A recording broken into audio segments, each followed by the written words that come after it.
cet homme le vendredi, le samedi.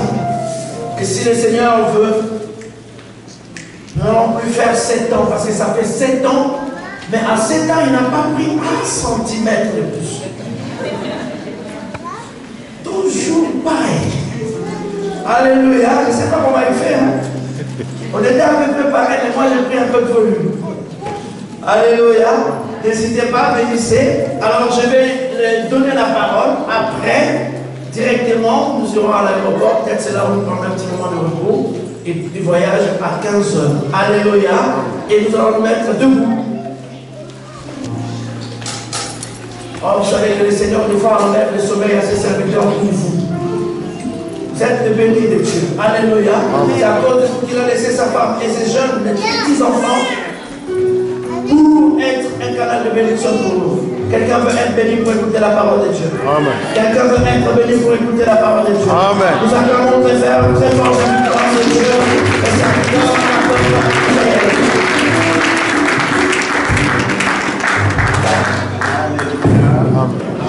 Alors on va faire comme les jours précédents, tu vas saluer une personne pour dire tu rentres pour toi ce matin.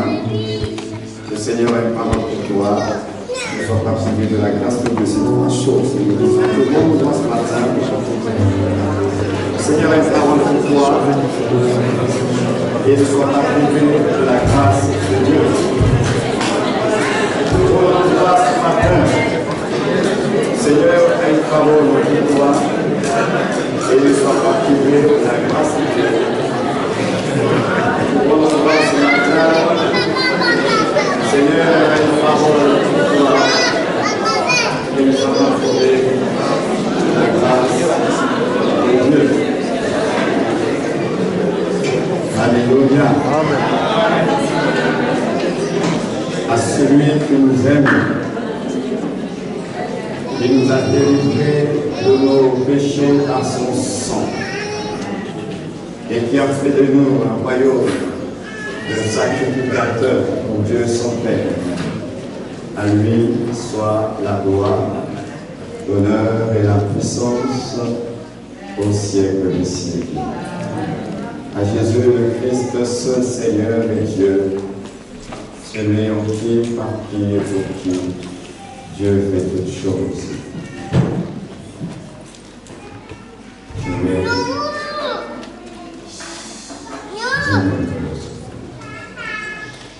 Alors je vais lire ce chant, peut-être que vous ne le connaissez pas, après les musiciens vont me suivre, c'est une prière, c'est un message aussi. Parce que nous célébrons la grâce, nous célébrons l'amour. Merci Seigneur.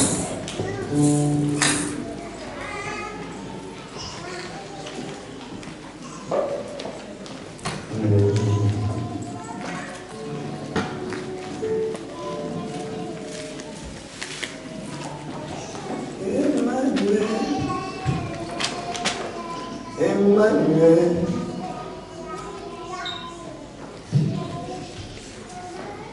si on peut augmenter le micro avec la qualité de ma voix, c'est un peu difficile. Merci Seigneur.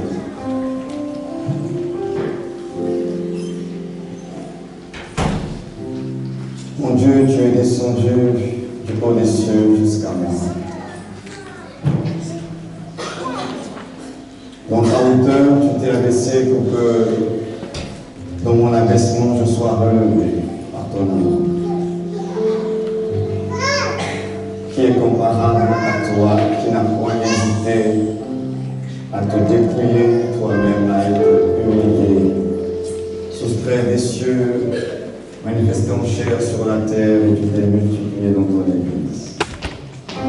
Par ta résurrection. Sois béni, Jésus. laisse cet amour, quel est cet amour,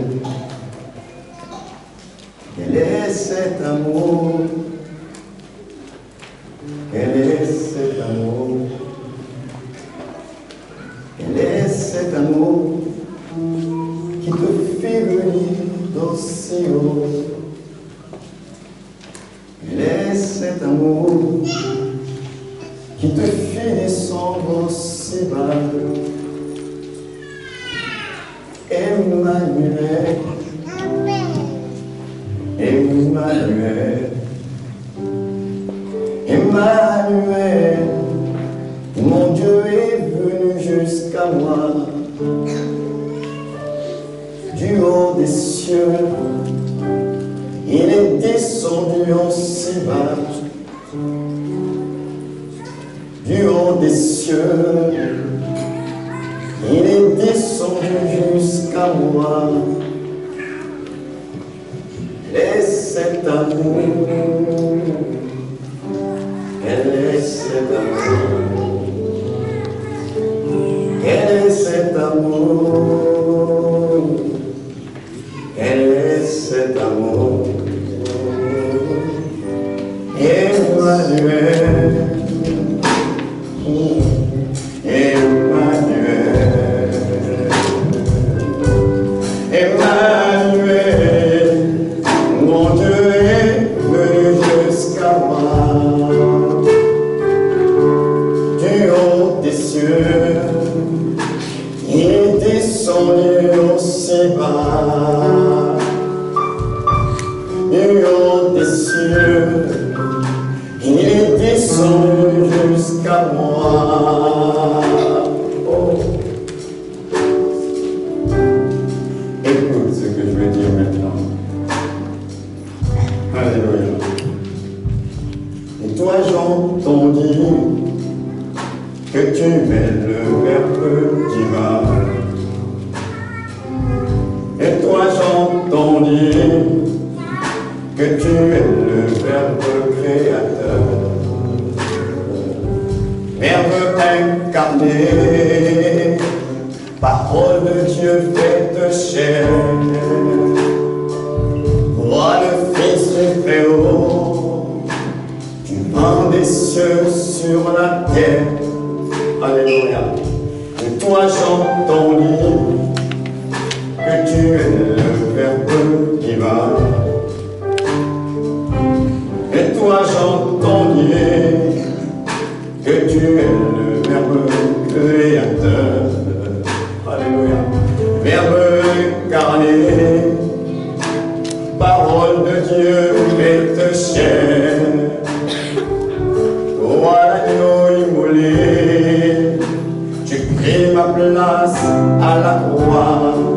Oh Jésus, quel est cet amour? Quel est cet amour? Quel est cet amour? Quel est cet amour? Quel est cet amour? Quel est cet amour? J'aimerais que tu prennes un temps, une petite minute, que tu te souviennes du don de Dieu. Il a dit à cette femme, si tu connaissais le don de Dieu, et celui qui te demande à boire, si tu connaissais, le prix qu'il a payé. Nous parlons souvent du prix de la rédemption, mais nous oublions qu'il y a le prix de l'incarnation. Il s'est dépouillé lui-même. Il s'est humilié. Le Dieu très haut, El Elyon, est descendu si bas. Nous manifestons son humilité. Et tout cela à cause de son amour.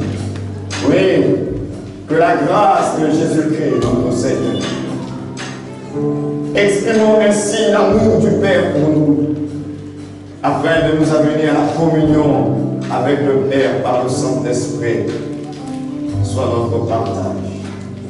Merci Jésus pour tout ce que tu es, pour tout ce que tu fais, pour la place que nous avons dans ton cœur, Seigneur. Ton sacrifice n'a aucune valeur humaine. Que pouvons-nous te donner en retour? Sinon que des alléluia, des louanges, à la gloire de celui qui est, qui était et qui vit éternellement. Jésus le Christ.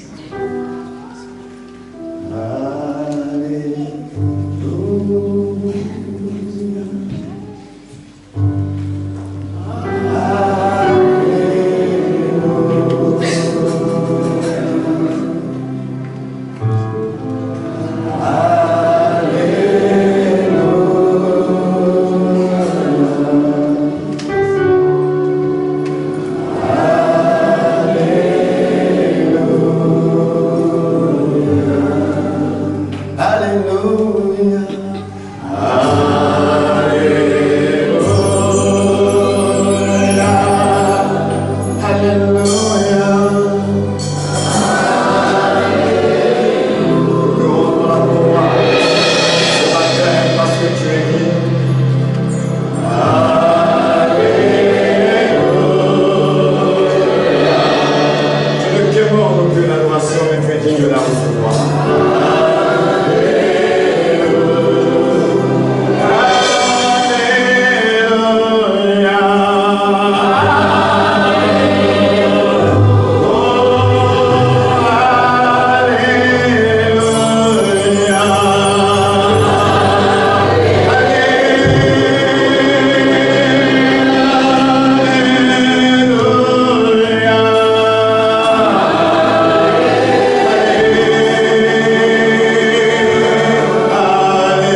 Il est celui dont Isaïe a dit, il est le bras de l'Éternel.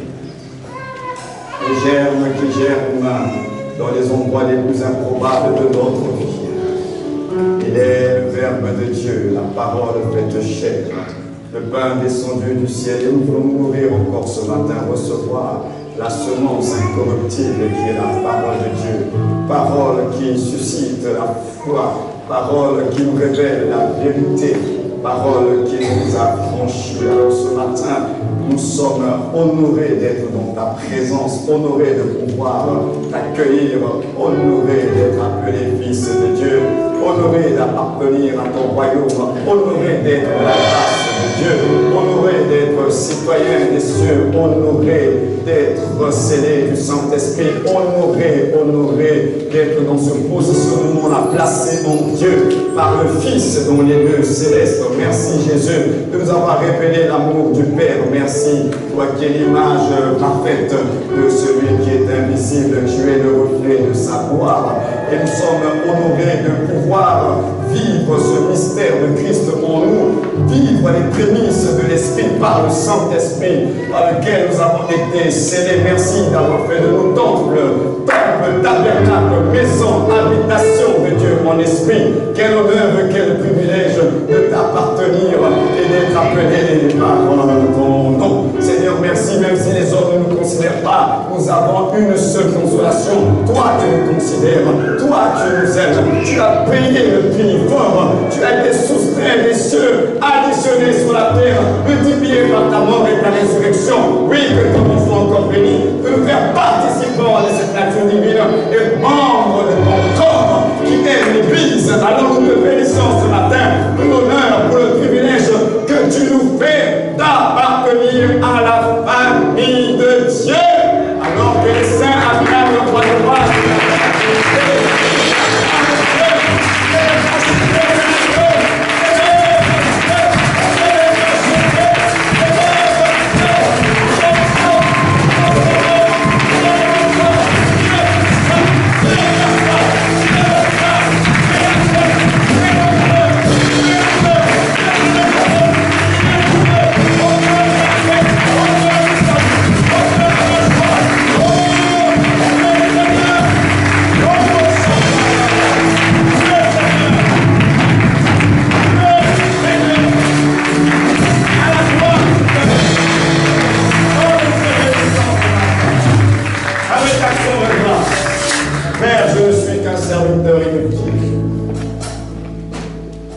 Et je te demande une seule chose maintenant.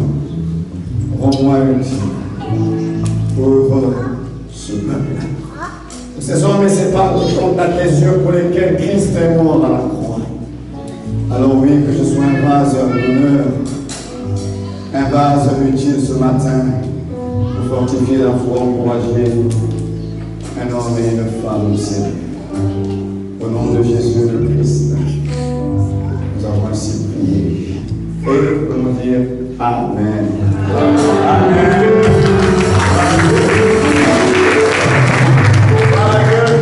Alors c'est comme je disais comme la soirée, c'est comme je le disais hier.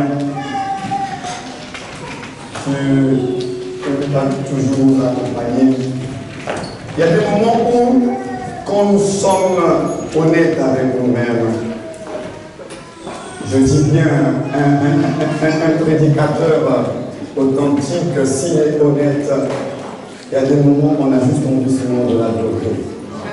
Parce que ici, là, quand on commence à parler, c'est une responsabilité.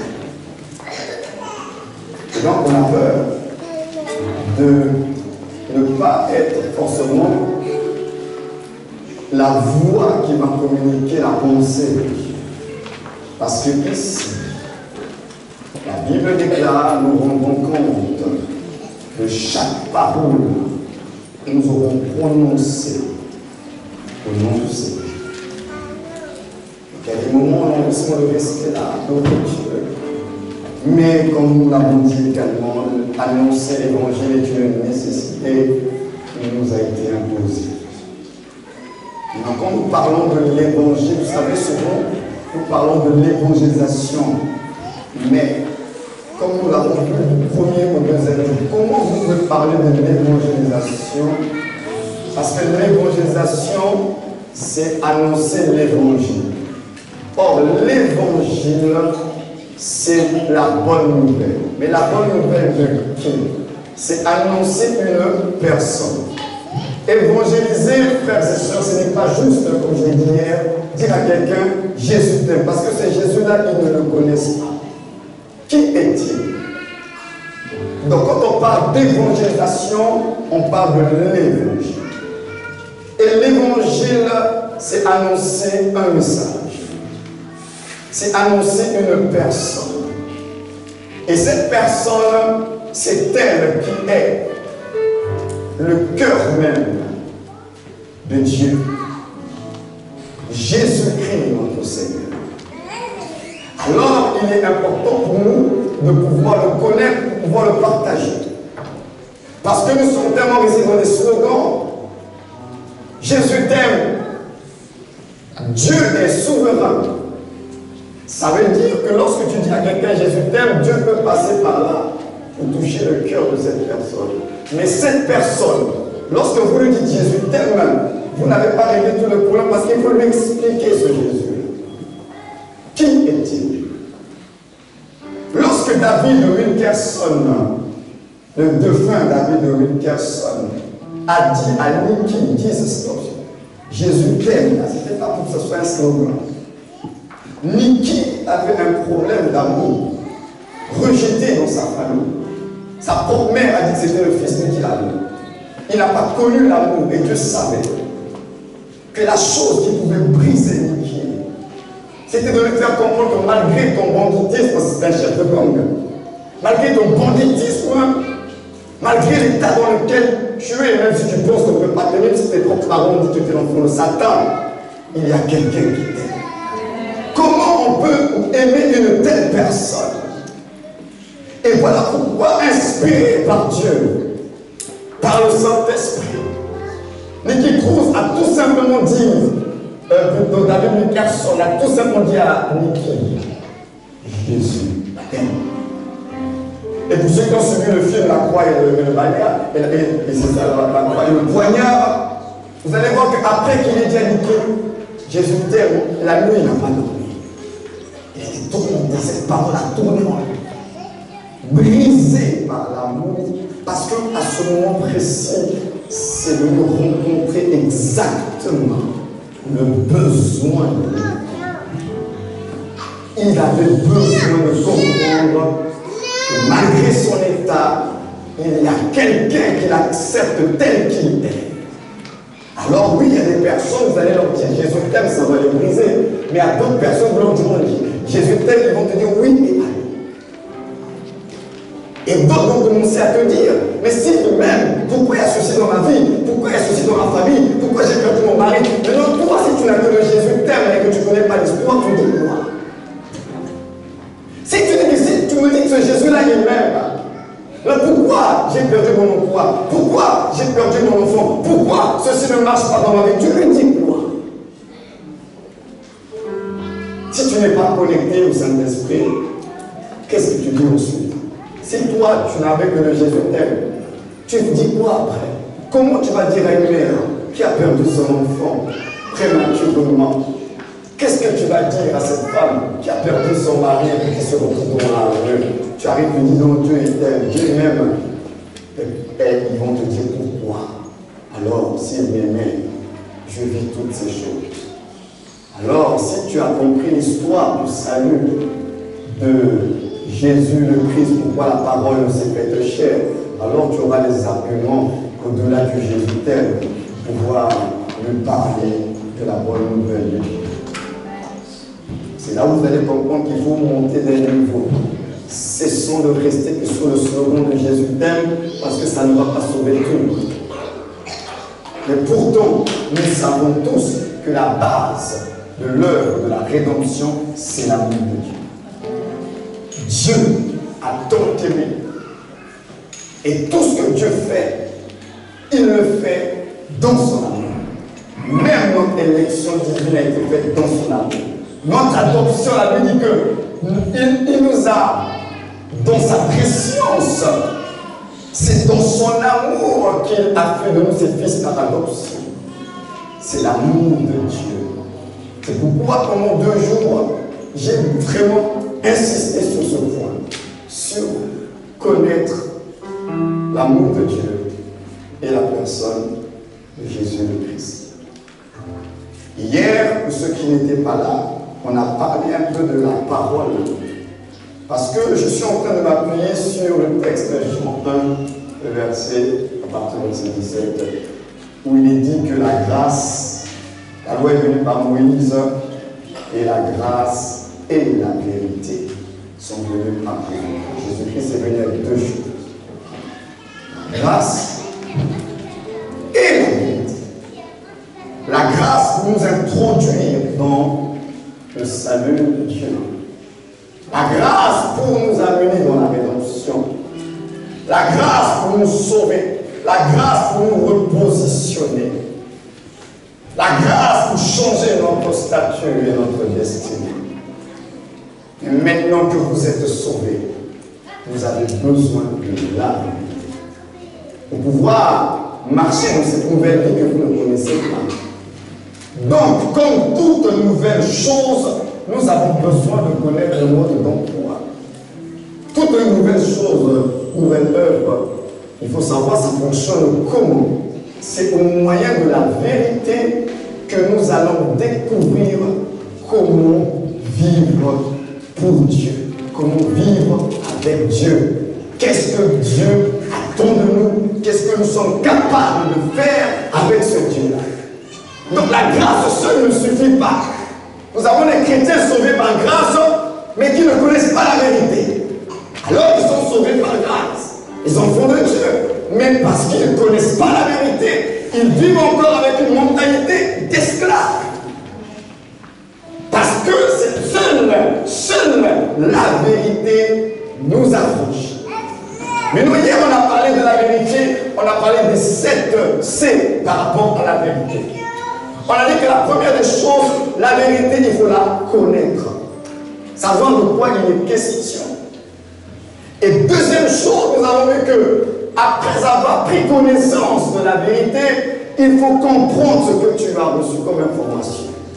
Parce que tu peux recevoir une information et ne pas la comprendre. Alors, si tu ne comprends pas l'information, tu ne pourras pas la traduire exactement comme il se doit.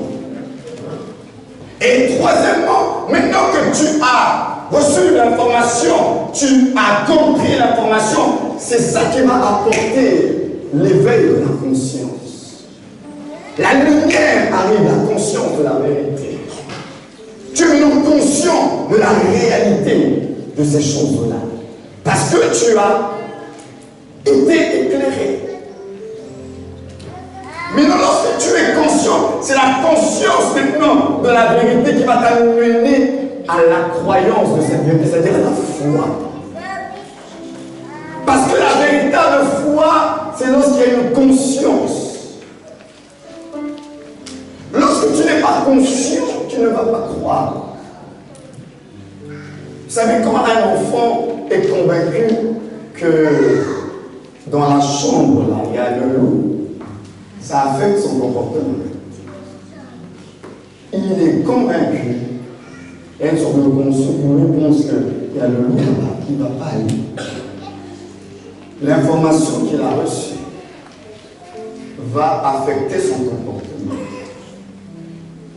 Parce qu'il croit à l'information. Il croit. Et cette foi-là, cette croyance-là, doit nous amener à qu'est-ce qu'on avait dit hier? À la conviction. Il n'y a pas de foi sans conviction. Lorsque tu parles de la foi, il faut qu'il y ait la conviction. La foi, lorsqu'on est à l'étape de la foi produit la conviction. Tu es convaincu de la vérité. Tu es convaincu du fait établi. Tu y crois. Que l'on monte, que l'on descende, toi tu crois. Tu as la conviction. Et après, qu'est-ce que nous avons dit? se conformer. Maintenant, quand tu es convaincu de la vérité, c'est là que tu vas te conformer à la vérité. Pratiquer maintenant la parole. Faire ce qu'elle te demande de faire. C'est là que vous allez rendre compte de faire. C'est quand même tout les étapes quand même. Pourquoi je me conforme à la vérité? Parce que je crois en cette vérité. J'ai compris ce que Dieu est en train de me dire. J'ai compris. Je suis conscient du poids de la chose. Je suis conscient de cela. Et à la fin, qu'est-ce qu'on a dit? Lorsque vous vous conformez, qu'est-ce que cela va produire? La manifestation du caractère de Christ, c'est-à-dire la vie de Jésus. Pour qu'elle commence à jaillir en nous, ça commence d'abord par connaître la vérité. Si vous ne connaissez pas la vérité, cette vie, elle est en vous, mais ne se manifestera pas. Pour qu'elle se manifeste, vous avez besoin de connaître la vérité. C'est important. Alors, ça c'est un peu ce qu'on a vu hier. Aujourd'hui, j'aimerais clôturer mon séminaire pour vous faire réaliser quelque chose d'assez important. J'aimerais vous partager en quelques minutes sur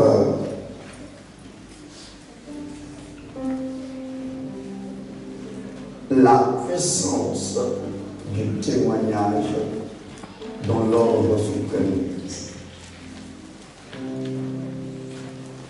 Je vais beaucoup parler de témoignage ce matin. La puissance et l'efficacité de notre témoignage en vue d'accomplir l'ordre du Christ. La puissance et l'efficacité du témoignage en vue d'accomplir l'ordre du Christ. Il y a un texte que je vais nous inviter à lire dans l'épître de Paul à Timothée, 1 Timothée 4, verset 16. 1 Timothée 4, verset 16. Je vais m'appuyer sur ce texte-là et on verra d'autres textes. Et j'aimerais, par la grâce du Seigneur, vous permettre de comprendre quelque chose d'assez important là-dedans. 1 Timothée, chapitre 4, verset 16. L'apôtre Paul nous dit ceci à Timothée. Veille sur toi-même et sur ton enseignement. Oui, pour la première lecture de la parole de Dieu, que nous aurons là, et que nous devons. Normalement, ça devait être automatique dans nos églises, de donner la parole de Dieu de cette façon. Veille sur toi-même et sur ton enseignement. Persévère dans ces choses, car en agissant ainsi, tu te sauveras toi-même et tu sauveras ceux qui t'écoutent. Je reprends ce passage. Veille sur toi-même et sur ton enseignement. Persévère dans ces choses, car en agissant ainsi, tu te sauveras toi-même et tu sauveras ceux qui t'écoutent. Que le Seigneur bénisse sa parole pour nous asseoir. Amen. Donc, l'efficacité, la puissance du témoignage repose sur deux éléments que nous allons voir ce matin. Nous sommes en train de parler de témoignage, mais lorsqu'on parle de témoignage, on va parler de deux éléments dans le témoignage.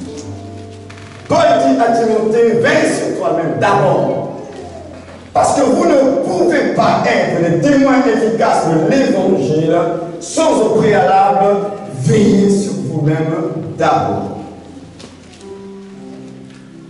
Votre propre témoignage. Veille sur toi-même.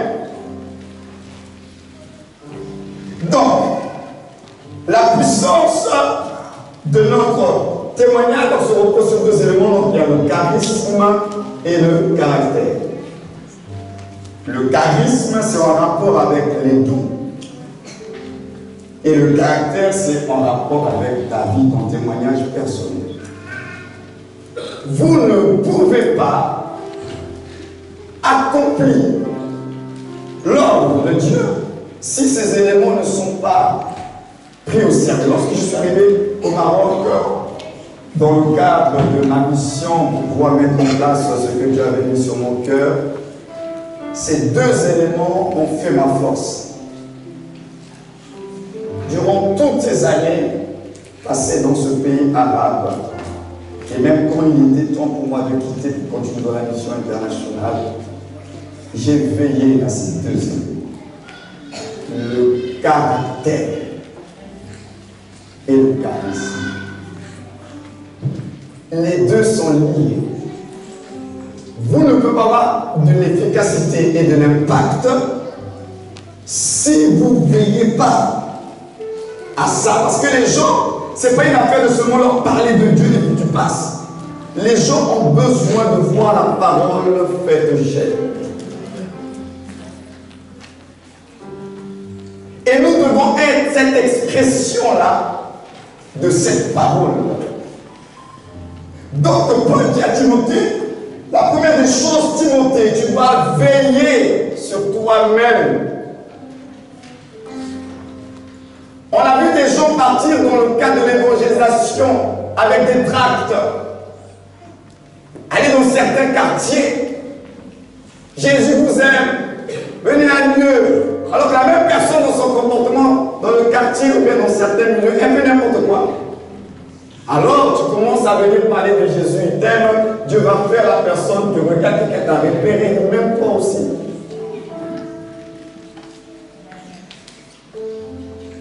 Vous savez, nous pouvons être nous-mêmes un obstacle à l'évangile. L'évangile perd sa force aujourd'hui. Pourquoi? Parce que nous qui sommes porteurs de cette bonne nouvelle, on ne veille plus sur nous-mêmes. Voilà pourquoi les gens qui nous entourent ne veulent plus croire, ils ne veulent pas de notre Dieu.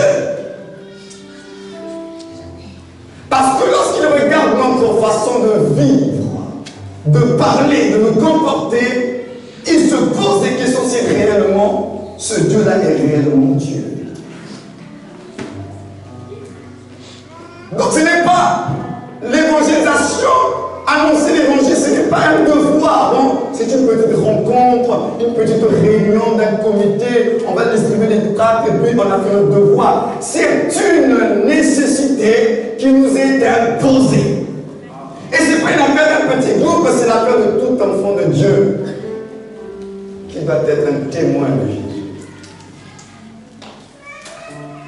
Lorsque ton Seigneur, remplis-moi de ton esprit, tu veux que Dieu te remplisse de l'esprit, pourquoi faire? Seigneur, je veux l'onction, je veux la puissance, tu veux faire quoi avec? Parce que ces choses-là, Dieu nous les donne pour faire son œuvre. Mais le problème, c'est que nous pouvons rendre inefficace l'action de Dieu lorsque nous ne veillons pas sur nous-mêmes. Lorsque la vie chrétienne ne vient plus qu'une vie de devoir, ça perd sa force. C'est vrai que pendant ce genre de message, il n'y a pas beaucoup des amens, mais pourtant c'est la vérité, je dois le dire.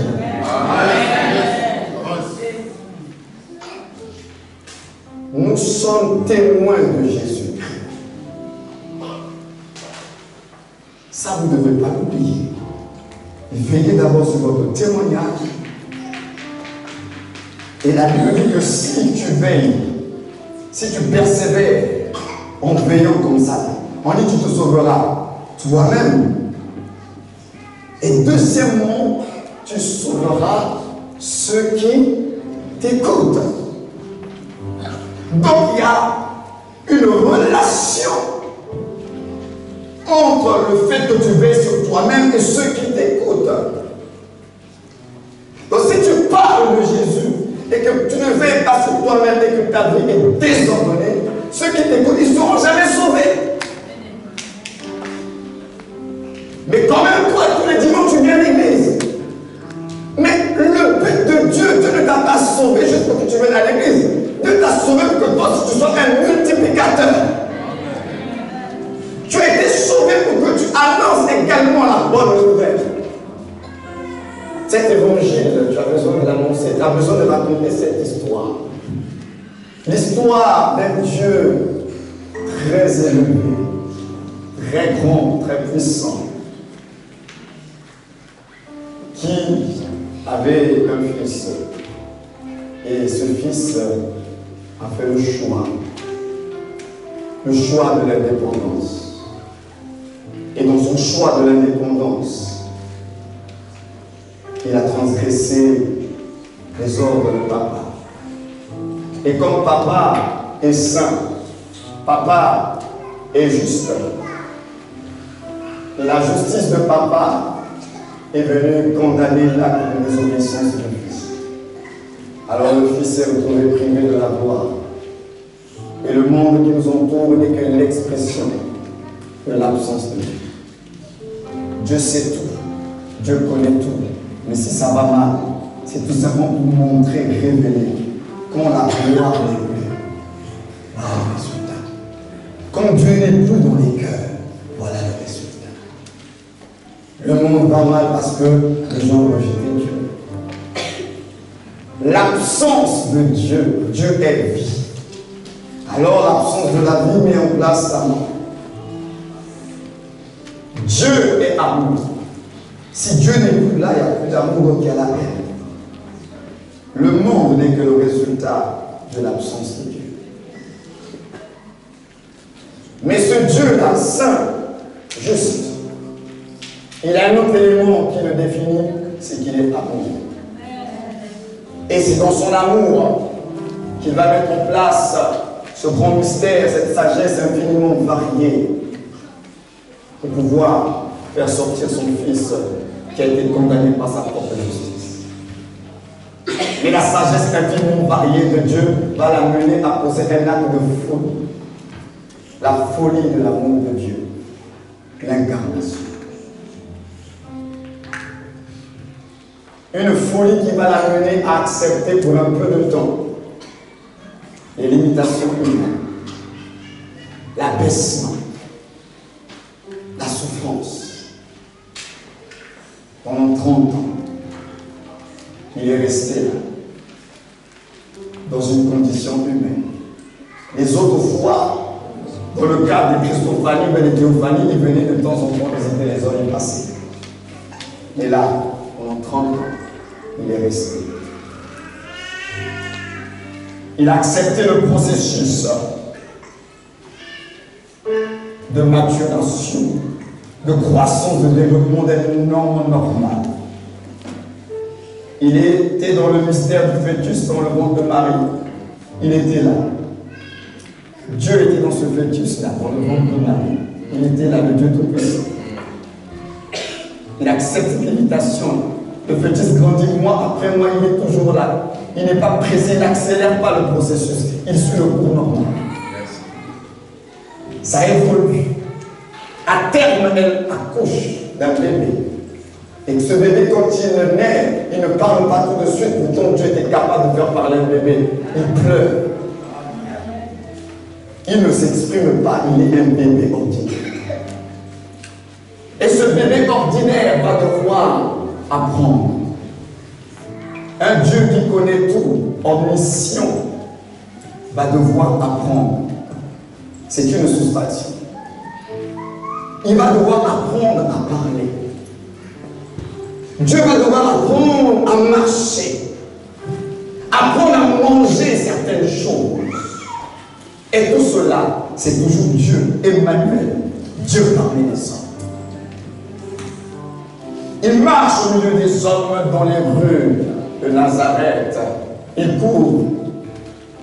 On l'appelle le fils du charpentier. On connaît Joseph, son père adoptif. On connaît Marie, sa mère et ses frères. 10 ans, 12 ans, il se retrouve au temple à Jérusalem. À un moment donné, sa chair a voulu prendre le dossier parce que n'oublions pas, il était homme. La Bible dit qu'il a participé à la chair et au sang. Et il était tenté comme nous. Alors, à 12 ans, il a certainement voulu anticiper les choses. Il voulait peut-être commencer déjà les affaires de papa, mais ce n'était pas encore le temps. Après, il fallait qu'il attende. 13 ans, 14 ans, il a eu sa majorité, 18 ans. Rien ne se passe, mais entre-temps, autour de lui, il y a la souffrance, il y a la misère. Les gens ne vont pas bien. Joseph peut-être était gravement malade. Il a peut-être vu la souffrance de Joseph dans la maison. Il a vu Marie en train de pleurer son mari. Il pouvait guérir, il pouvait délivrer, mais il n'a plus rien fait. Lui qui était Dieu. Emmanuel, Dieu parmi les hommes. Emmanuel, ce n'était pas son prénom, ni le deuxième prénom. C'était la réalité même de Dieu dans le corps humain. 20 ans, 21 ans, jusqu'à l'âge de 30 ans. 30 années de sa vie. Il ne manifeste aucun signe de surnaturel. Aucun miracle. Il se comporte comme un bon juif, il arrive au Jourdain. Et là, il va se faire baptiser par Jean le Baptiste, qui au départ ne voulait pas le baptiser. Il dit laisse faire ce qui est bien. Maintenant, après le baptême de Jean, lorsqu'il sort des eaux, le ciel est ouvert. Le témoignage est rendu maintenant. Celui-ci. Il y avait plusieurs Jésus. Il n'était pas le seul à s'appeler Jésus. Il y en avait plusieurs. Mais c'était lequel? Le Jésus du Christ, c'était lequel? Qui était le Rédempteur? Les prophètes ont annoncé sa venue, mais de qui était-il question? Témoignage est rendu. Celui-ci est mon fils, en qui j'ai mis toute mon âme. C'est son doute. L'amour de Dieu est christolocalisable en une personne, c'est Jésus de Nazareth. C'est en lui que j'ai déposé, j'ai placé tout mon amour. Vous voulez connaître mon amour, c'est en lui. Pas en quelqu'un d'autre. C'est en lui que j'ai mis toute mon affection. Et quand il ressort, il va dans le désert, il revient à la synagogue de Nazareth. Comme par hasard, on dira, à la manière des hommes, ce jour-là, c'était son tour de lire. Mais c'était pas un hasard, c'était le timing de Dieu. Alors il prend le rouleau. Et ce jour-là, c'était Ésaïe 61. Alors il ouvre le rouleau, l'Esprit du Seigneur est sur moi. Il m'a oint pour moi. Crois qu'on le suspendu.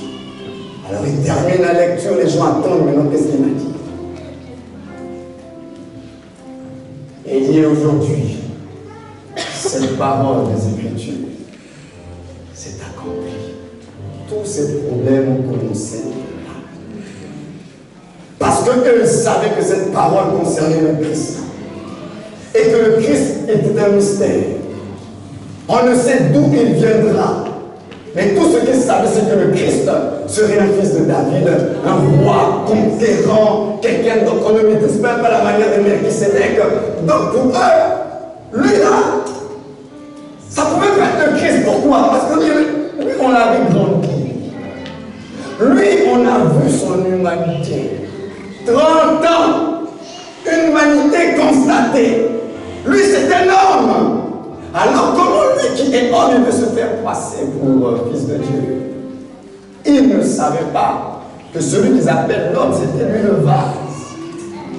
C'était lui le vase. Le tabernacle de Dieu était dans cet homme-là. Il ne savait pas que Emmanuel était en Jésus de Nazareth.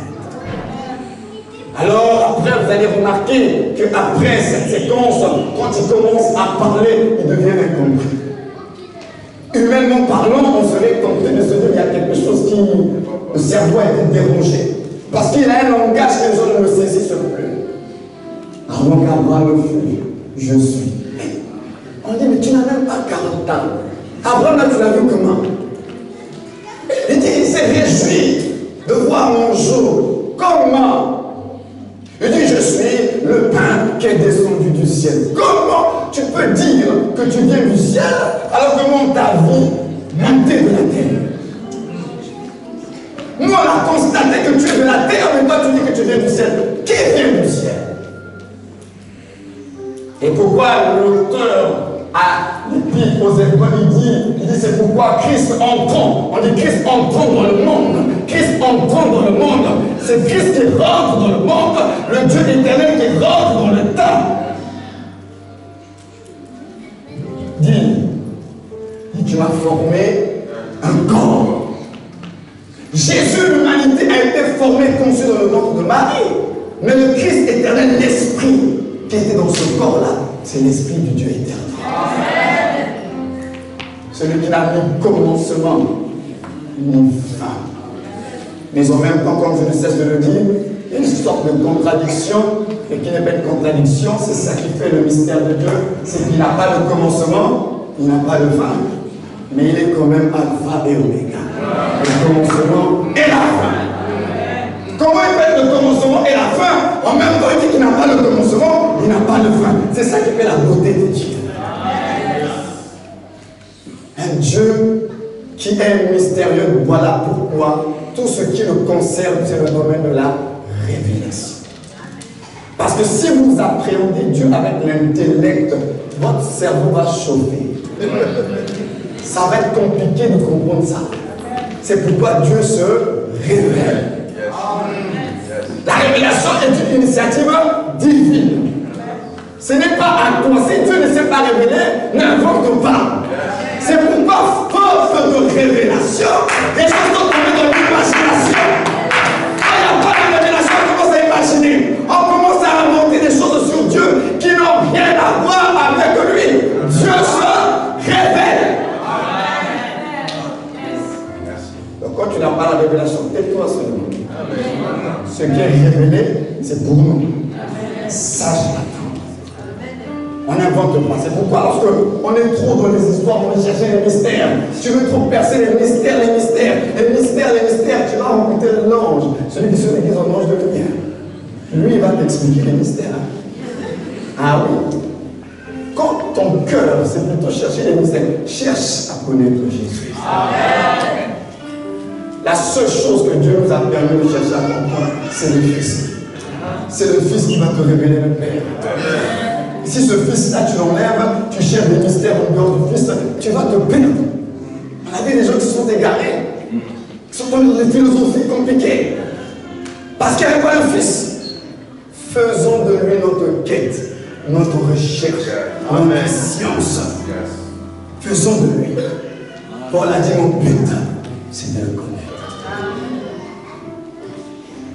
Alors, cette bonne nouvelle, il faut l'annoncer. Dieu s'est dépouillé. Il a porté notre humanité. Incarné, crucifié, mort, enseveli, ressuscité, glorifié. Et c'est le terme de l'évangile qu'on a vu ensemble. Alors je vais terminer par un élément important pour nous encourager ce matin. Lorsque vous lisez Apocalypse 14, 4 et 5, nous voyons un aspect du ciel. On nous parle du trône. Et qu'est-ce qui se passe dans le chapitre 4 et 5? Qu'est-ce qui se passe? Il y a l'adoration. La position dans le chapitre 4 et 5, c'est l'adoration. On adore Dieu. Maintenant, j'aimerais qu'on lise un texte, puisque je ne termine pas aujourd'hui, je vais lecture.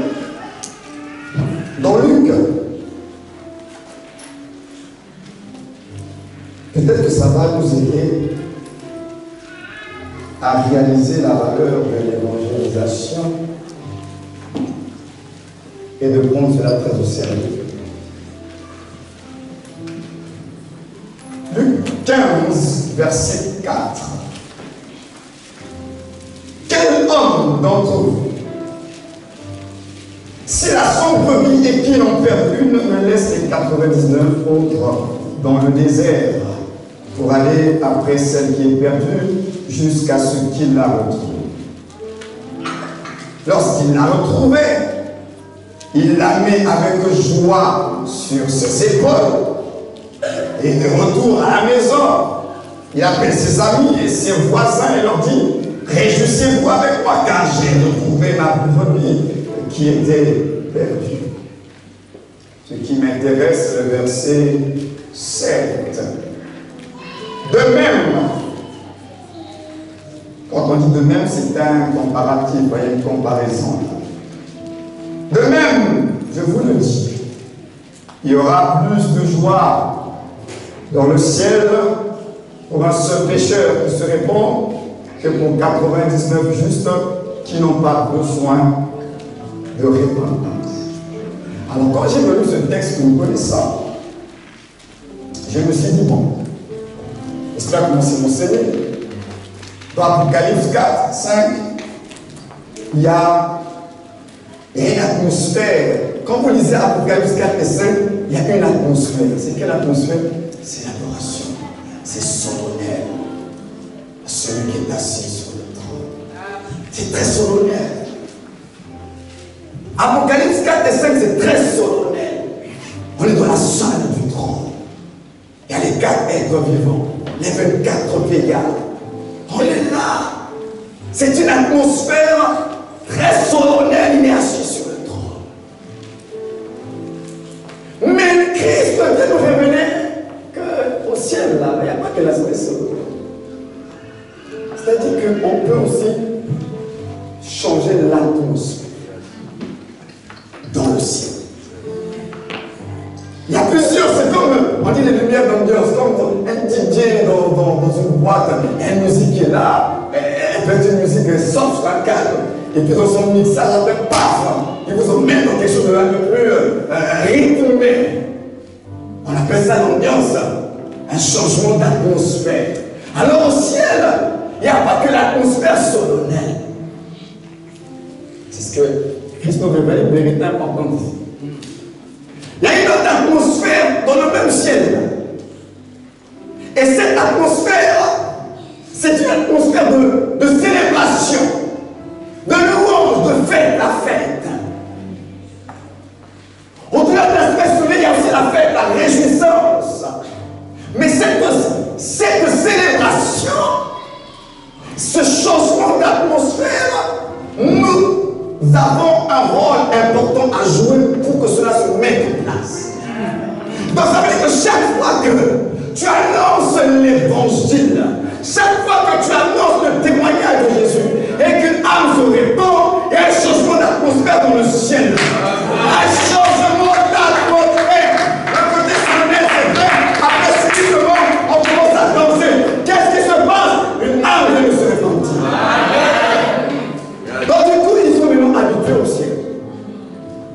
On passe d'une ambiance à une autre ambiance. Quand on est là, très solennel, et puis subitement, boum, on commence à danser, célébrer, on se met debout. Qu'est-ce qui se passe? Vous ne savez pas. Geneviève vient de se convertir. Changement d'atmosphère. L'évangélisation, l'annonce de l'évangile. Lorsque vous annoncez l'évangile de Dieu et que vous permettez à une âme de se repentir, vous participez au changement d'atmosphère dans le ciel. Nous passons de l'adoration, le côté solennel, au côté festif, célébration. C'est pourquoi dans la parabole de Fils prodigue, qui est la continuité de ce même chapitre 15, je veux que lorsque le Fils revient, remarquez l'amour de papa. L'enfant revient dans la maison de papa. Papa ne dit pas à son enfant: qu'est-ce que tu as fait? Tu as vu qu'est-ce que je t'avais dit? Ça, c'est quelle manière de te comporter? Papa ne condamne pas. Papa n'accuse pas. Papa reçoit son enfant. Il ne le juge pas. L'amour de Dieu. Lorsque Pierre régner le Christ. Et que Jésus est revenu après la résurrection rencontrer Pierre. Je ne dis pas Pierre, mais Pierre, qu'est-ce que je t'avais dit avant que le corps n'ait chanté? Tu m'as régné, tu as vu tes têtu, tu n'écoutes pas. Jésus revient vers Pierre avec l'amour. Simon, m'aimes-tu? M'aimes-tu? Le Dieu que vous priez, il est amour. Dieu est amour. C'est pourquoi la vie chrétienne, si nous avons compris l'amour de Dieu pour nous, c'est notre consolation. Même quand tu pêches, Dieu ne va pas t'aimer plus, Dieu ne va pas t'aimer moins. Dieu t'aime. C'est tout. Le péché ne soustrait pas l'amour de Dieu pour toi. Dieu t'aime tel que tu es. Et il a commencé à t'aimer avant même que tu sois converti. Dieu t'aime. Tu as du prix à ses yeux. Alors oui, changement d'atmosphère, nous pouvons par l'efficacité de notre témoignage changer l'atmosphère dans le ciel. Ce n'est pas seulement une affaire de devoir. Vous participez depuis la terre à un changement d'atmosphère dans le ciel. C'est un honneur, c'est un privilège que Dieu nous donne. De pouvoir, s'il faut le dire ainsi, mettre de l'ambiance au ciel. Nous aimons mettre l'ambiance sur la terre, mais vous ne voulez pas mettre l'ambiance au ciel? Hein? Nous aimons l'ambiance sur la terre, oui ou non? Vous ne voulez pas mettre l'ambiance au ciel? Pour qu'il y ait l'ambiance au ciel, ça dépend de ce qui se passe sur la terre. Or, sur la terre, il y a qui? Il y a toi et moi. Là-bas, c'est solennel. Ils attendent que sur la terre, on puisse mettre l'ambiance. Parce que là-bas, c'est solennel. Il est Dieu, l'agneau de Dieu, assis sur le trône. Celui qui nous aime sont là, qui nous a délivrés de nos péchés. Saint, saint, saint est le Seigneur. La terre entière est remplie de ta gloire. Saint, saint, saint, saint. Mais lorsque Marie-Françoise, André, Philippe, Barthélemy ou bien Marc, qu'importe le nom de la personne, se répond, il arrête tout. Il dit maintenant, vous étiez à genoux. Maintenant, levez-vous. Dansez. Levez-vous. Dansez. Donc, lorsque tu évangélises, tu n'as pas envie de faire danser les prières. Tu n'as pas envie de faire danser les 4 êtres vivants. Tu n'as pas envie de faire danser les anges. Puisqu'on a dit qu'il y a une danse. Alors, lorsque Jésus dit que de même, ça dit que c'est une comparaison. On prend un fait naturel pour expliquer une vérité spirituelle. De la même manière, il dit au ciel, c'est pareil. Quand une âme se convertit, il dit le ciel, il y a la fête, il y a les danses, il y a la célébration. Et c'est là que vous devez comprendre en tant que chrétien, nous avons une responsabilité. Être chrétien, ce n'est pas qu'un privilège, mais c'est également une responsabilité. Et c'est là que vous allez comprendre que même pour la vie chrétienne, il y a des choses. Tant que vous ne bougez pas, Dieu ne verra pas. C'est pas qu'il n'est pas capable de faire. Mais il y a des choses pour que ça bouge, pour que toi tu bouges. Tu vas remarquer qu'il y a certaines prières, lorsque tu commences à prier d'une certaine façon, les choses commencent à bouger dans ta vie. Et quand tu ne pries pas de cette façon-là, il y a comme s'il y a rien qui bouge. Dieu fait de nous des participants à l'œuvre qu'il fait sur la terre. Donc quand vous comprenez que la vie chrétienne, il n'y a pas que le privilège, il y a une grande responsabilité. Ce que vous lirez sur la terre, c'est va lier dans les cieux. Et qui va lier sur la terre, c'est vous, l'Église. Alors oui, frères et sœurs, nous avons des raisons de veiller sur le témoignage et de veiller sur le témoignage de Dieu au Christ. Rendre témoignage de Jésus-Christ, il faut connaître qui il est. Être capable de parler de lui. être capable de raconter l'histoire. Et je vais terminer par là. Vous devez, frères et sœurs, être capable de raconter l'histoire. C'est trop facile, Jésus m'a empêché de raconter l'histoire. Mais celui qui raconte l'histoire doit lui-même être quelqu'un qui est brisé par l'amour de Dieu. C'est pourquoi l'auteur de l'épître de 1 Jean dit nous l'aimons parce qu'il nous a aimés le premier. En d'autres termes, mon amour pour lui n'est qu'une réponse de son amour pour moi. Quand tu as compris l'amour de Dieu, tout ce que tu fais, c'est une réponse à son amour. Même dans le cadre du service dans l'église, vous servez en réponse à son amour. Ce n'est pas qu'on appelle servir un homme, une vision. Vous servez Dieu à travers une vision, à travers un ministère. Vous répondez à l'amour de Dieu. Parce que Dieu m'a aimé, qu'est-ce que je peux lui donner en retour? C'est ma gratitude. C'est pourquoi une des façons, frères et sœurs, de voler la gloire de Dieu, c'est lorsque vous manquez l'esprit de reconnaissance. Lorsque l'esprit de reconnaissance n'est plus dans l'église, vous lui volez la gloire. Pourquoi? Parce qu'il a dit dans sa parole, celui qui offre à l'Éternel un sacrifice de reconnaissance, le glorifie. Donc si tu n'es plus reconnaissant, si tu ne sais plus reconnaître l'Éternel dans toutes tes voies, et que tu penses que c'est par toi-même tes capacités, tu es déjà en train de voler la gloire de Dieu. On a dit dans toutes tes voies, reconnais l'Éternel. Ne lui volons pas la gloire. Combien de fois n'avons-nous pas volé la gloire de Dieu parce qu'on n'a pas été reconnaissant? Parce qu'on a cru que c'était mon intelligence, mon travail, mes capacités. Ce n'est pas toi, c'est Dieu qui a donné. C'est Dieu, tu n'as rien. C'est lui qui est le tout. C'est lui qui te donne les capacités. Souvent je le dis, hein, si Dieu, si on va faire on va arranger les affaires. Dieu dit d'accord, tu dis que c'est pour toi, moi aussi je vais prendre pour moi. On va commencer, Dieu commence à prendre pour lui. Puisque toi tu t'accapares de ton travail, tu t'accapares de l'argent, tu t'accapares de tout ce que tu appelles pour toi. Donc il y a ça que tu vas mettre de côté. Dieu est de l'autre côté. Dieu va commencer. Ou bien, si ce n'est pas Dieu, tu n'as qu'à commencer. Tu prends le travail, tu prends l'argent, tu prends les voyages, les voitures, tu prends tout ça pour moi. Dieu, il te regarde prendre ce qui est pour toi. Tu as terminé de prendre pour toi? Oui. D'accord. Dieu dit, moi je ne vais pas prendre grand chose.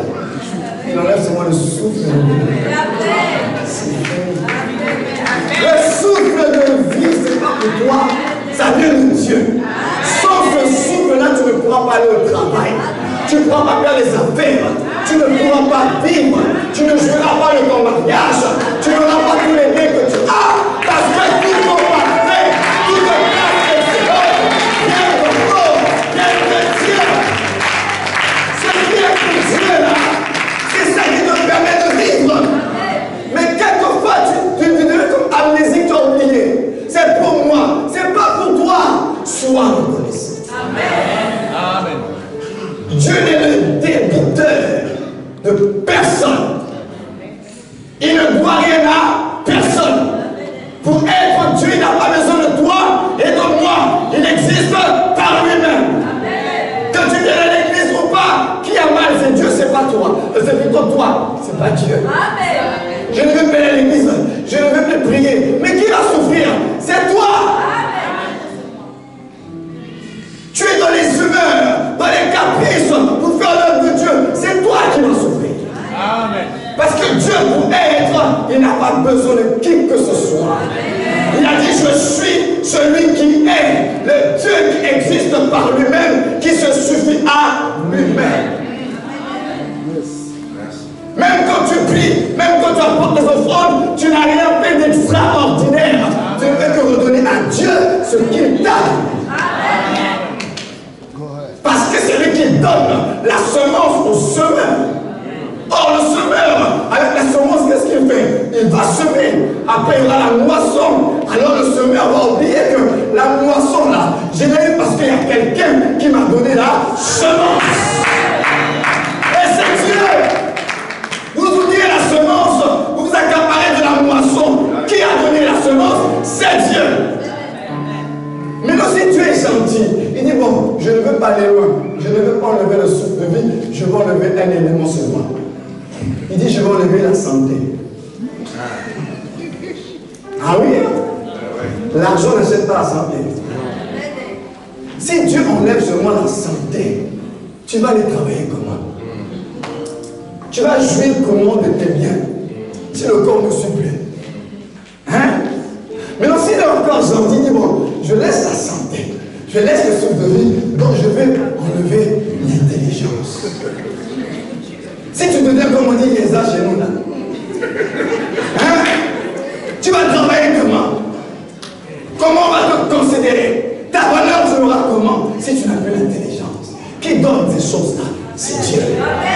Alors quand tu as compris ça de Dieu, tu sais ce que tu as accaparé. Moi et moi. Non! Tout est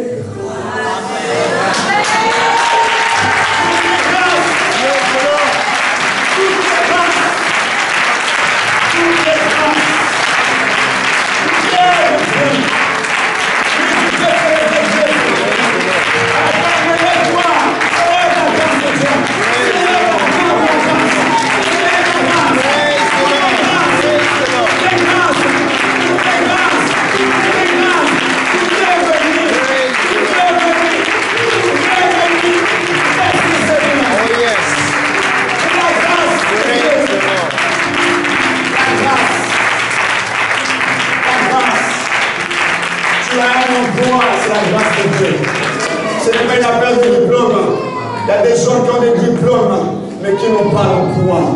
Toi, tu n'as peut-être pas les diplômes, tu as un emploi. C'est la grâce de Dieu. Oh yes. Ne tiens pas pour la grâce de Dieu. Ce n'est pas une affaire de tes capacités, c'est la grâce de Dieu. Oh yes. C'est la grâce de Dieu. Et Paul dit, apprenons à célébrer la gloire de la grâce de Dieu. Tout vient de lui. Alors soyons les porte-parole de cette grâce.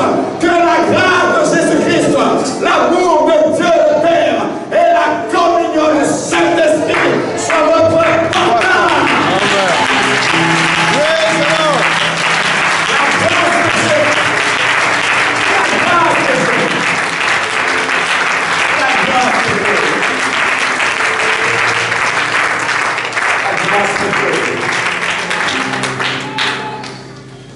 C'est là où tu es brisé, tu dis, mais Seigneur, qu'est-ce que je peux te donner? Qu'est-ce que je peux te donner? Toi, tu m'as tout donné. Qu'est-ce que je peux t'offrir? Qu'est-ce que je peux te donner en retour? Et même ce que je te donne, cela n'a pas la valeur de ce que toi tu m'as donné. Mais je veux quand même être reconnaissant pour te dire ma santé, mon travail, mes enfants, mon mariage, c'est toi qui as donné. Et des femmes qui ont eu des enfants sont passées par le jeûne, sont passées par la prière. Dieu a donné comme ça. C'est la grâce. Mais on a d'autres qui ont pleuré, qui ont jeûné pendant des années pour avoir ça. Et comme toi tu l'as reçu sans avoir prié et jeûné, c'est la grâce de Dieu. Celui qui a jeûné et pleuré devant le Seigneur, il a eu après, c'est aussi la grâce de Dieu. Finalement, nous sommes environnés de la grâce. Nous respirons la grâce. Nous mangeons la grâce. Nous habillons la grâce. Nous habitons la grâce. Nous roulons dans la grâce. Nous voyageons dans la grâce. Nous nous marions dans la grâce. Tout ce que nous possédons s'appelle grâce. Nous avons aussi grâce sur grâce. Grâce sur grâce. Les enfants que tu as s'appellent grâce. La maison que tu as s'appelle grâce. Le travail que tu as s'appelle grâce. La santé que tu as s'appelle grâce. Les voyages que tu fais s'appellent grâce. Tout ce que tu as, tout ce que tu possèdes, la grâce de l'eau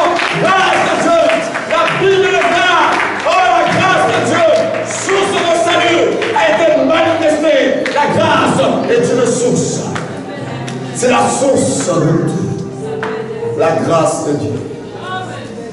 Elle est la source. Merci Seigneur Jésus. Merci Seigneur. Que ton nom soit béni. La grâce de Dieu. C'est là que nous réalisons ta grâce Seigneur. Nous nous sentons tellement petits, tellement insignifiants. Et c'est sur nous que tu portes tes regards. Des hommes combien parfaits dans notre corps, notre âme, mais nous avons été au bénéfice de la grâce de Dieu. Tu as pris les choses faibles, confonds les fortes. De la poussière, tu prends le pauvre, l'indigent. Et c'est toi qui le fais asseoir avec les grands. Il n'y a que toi qui fais de telles choses, Seigneur. Au moment où on s'y attend pas, tu accordes des temps de visitation, tu ouvres des portes. Il n'y a que toi qui fais de telles choses. J'ai appris dans cette assemblée, il y a eu un miracle. Il n'y a que toi qui peux faire de telles choses, Seigneur. Tu peux faire au-delà de la logique, de la science. Tu fais ce que l'homme ne peut faire. Parce que ta parole n'a besoin d'aucune matière. En elle se trouve tout ce dont nous avons besoin.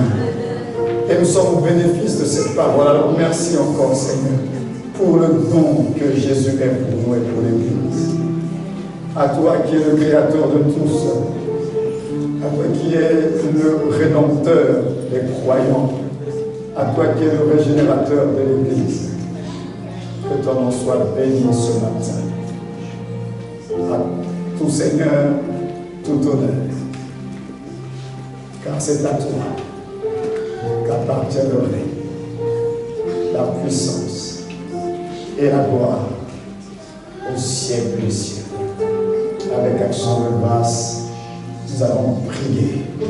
Et tu peux dire Amen, acclame le Seigneur.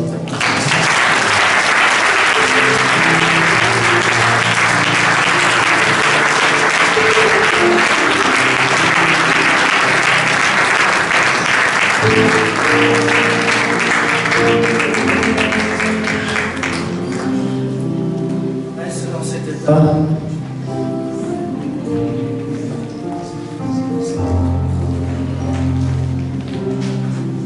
Je t'en regarde dans ta vie.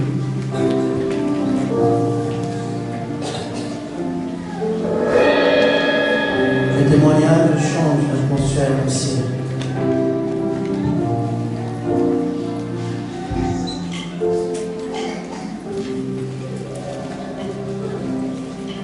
Je te donne tout de moi. Je me lie à toi, Seigneur, sans rien retenir, sans rien retenir, sans rien retenir, sans rien retenir, je te donne.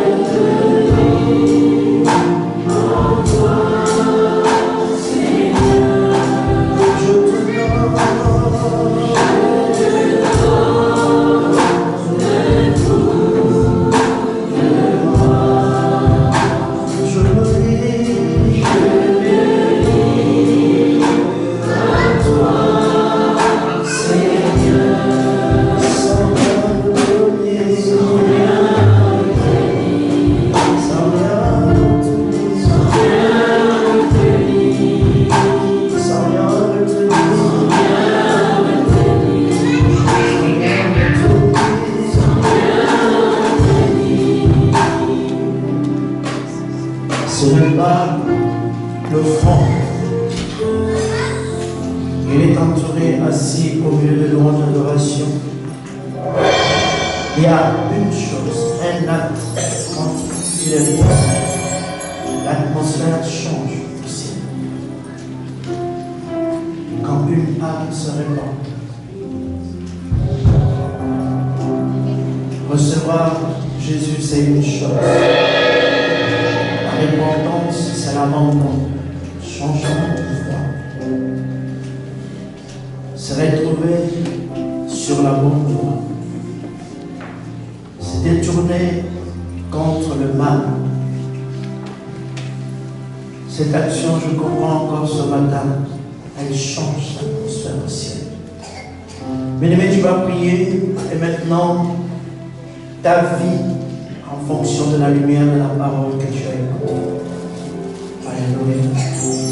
Tu vas prier pour toi. Ta vie en fonction de la parole que tu as écoutée. D'autres ont eu la grâce de commencer le vendredi,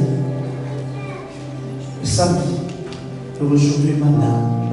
Passe en revue ta vie. La Bible nous dit, si tu veux être juge de toi, tu peux te parler de la condamnation. Parce que tu es sincère envers toi. Tu vas prier en fonction de ce que tu as écouté, c'est quoi ta position au nom de Jésus. Alléluia. Prie pour toi.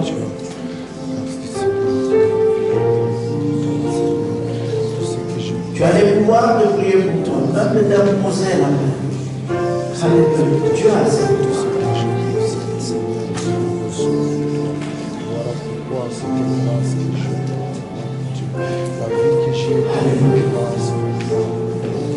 C'est seul toi avec Dieu.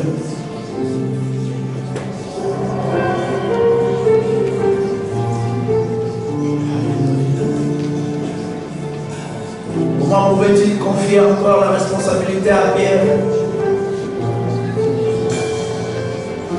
Après l'avoir nié, le moment difficile, et quand il est venu, il lui a confié encore le Fils. Il est grand l'amour de Dieu.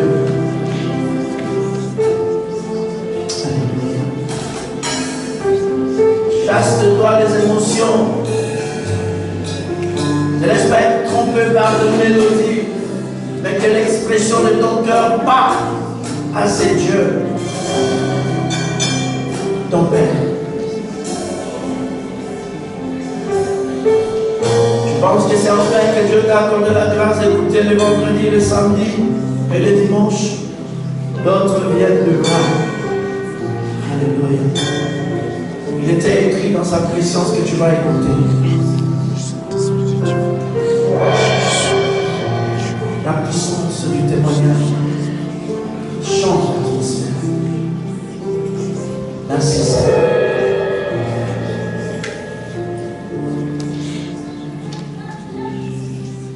Tu vas avoir une pensée pour le serviteur. Tout à l'heure, il va prendre son chemin, retrouver sa famille, son église. Nous allons prier pour lui, que Dieu le bénisse encore, qu'il le réconforte puissamment. Tu as été béni. Une parole, un paragraphe. D'autres ont été interpellés en entier. Alors, bénis celui par lequel le Seigneur est passé pour toucher ton cœur, pour te parler. Au nom de Jésus. Prions. Alléluia. Serviteurs de Dieu, nous pouvons prier encore pour ce ministère, que Dieu continue à l'utiliser. Et chaque fois, partout où il passera, que la gloire de Dieu se manifeste, que la parole touche les cœurs, transforme les vies. Que le Saint-Esprit accompagne toujours chaque action dans son ministère, même après son départ, que le Saint-Esprit puisse poursuivre son action. Enseignant par excellence, c'est lui. Alléluia.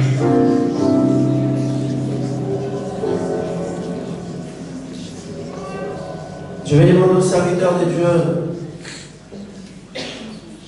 au corps pastoral et les hommes de Dieu, nous allons nous mettre debout et nous allons prier. Prononçons une parole pour cet homme qui est une bénédiction pour l'Église corps. Au nom de Jésus.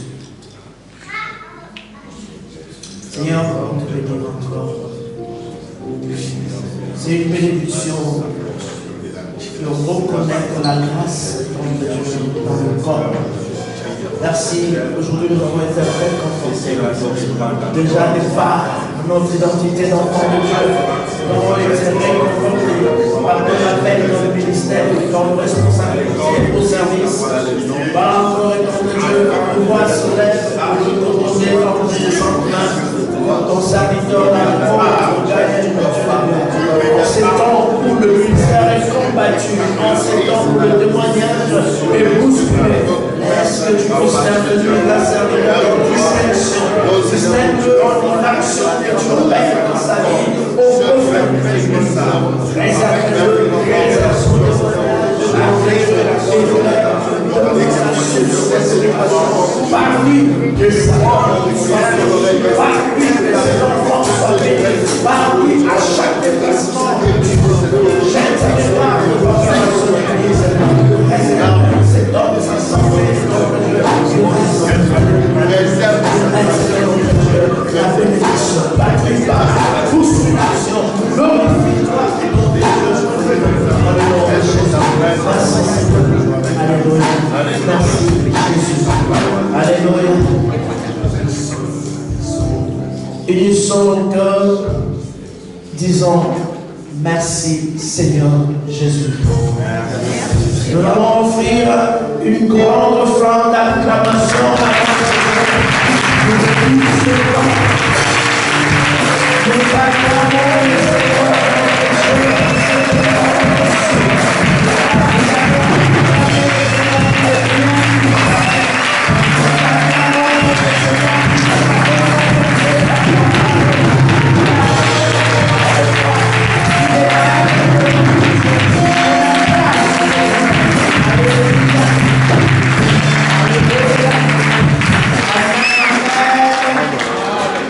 Soyez bénis, homme de Dieu, au nom de l'Assemblée. Merci, Papa.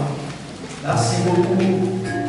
Que le Seigneur puisse se souvenir de toi, de la disponibilité et de tout ce que tu as jeté dans le cœur du peuple de Dieu. Que Dieu te bénisse, puisse bénir maman, bénisse les enfants. Amen. Bénisse l'Église partout où tu passeras. Que le Seigneur se glorifie au travers de la parole que tu apporteras à son Église. Qu'il te préserve spirituellement, préserve ta santé, qu'il te garde parce que cette santé est une offrande pour son Église. Au nom de Jésus. Amen. Là où tu rentres, apporte nos salutations d'amour fraternel de paix à l'Église. En maman qui est à côté de toi, les enfants, on les bénit, on les aime. Amen. Et si un jour, dans le cadre de repos, l'homme de Dieu veut se reposer, viens, nous allons t'accueillir. C'est que nous allons gratter un peu quand même, mais plus on va te laisser en repos.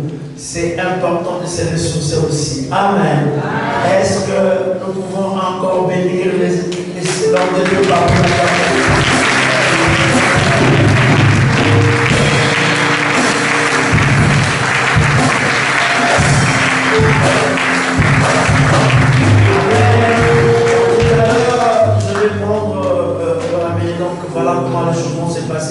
directement après le service de presse de l'église vont nous prendre des photos souvenirs directement, une avec moi, maman, devant les dieux, avec les retours aussi, et peut-être 5 minutes ou 10 ou plus, ceux-là qui veulent aussi prendre une photo avec l'apôtre, il sera là, et après, je l'amène à l'aéroport, je pense qu'on va manger là-bas, le temps d'attendre l'avion, pour qu'on soit beaucoup plus calme.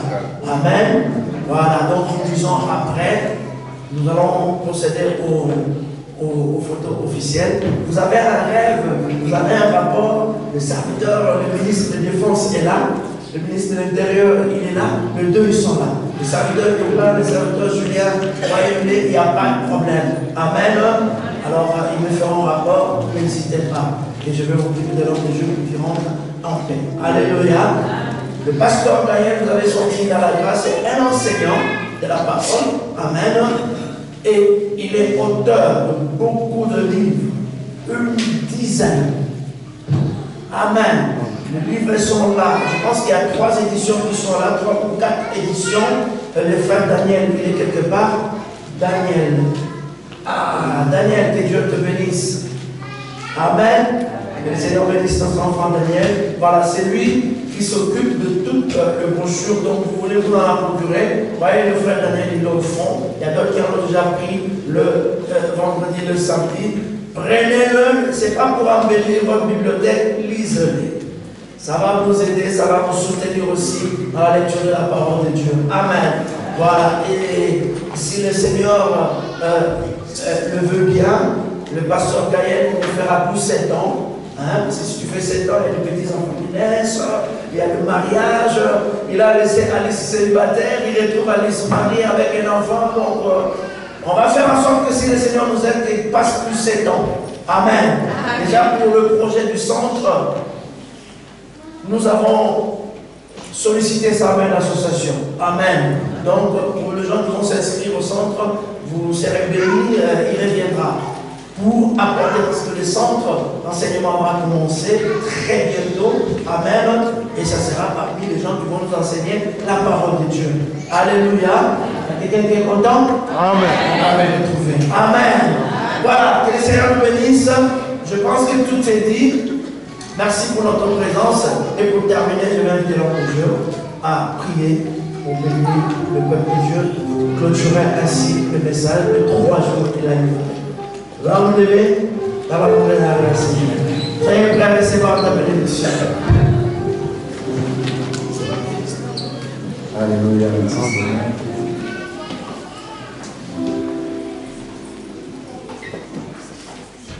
Que dire de plus que ce qui a été dit déjà?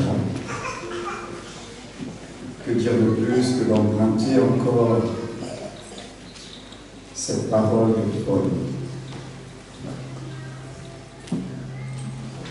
pour cette assemblée, pour ce peuple?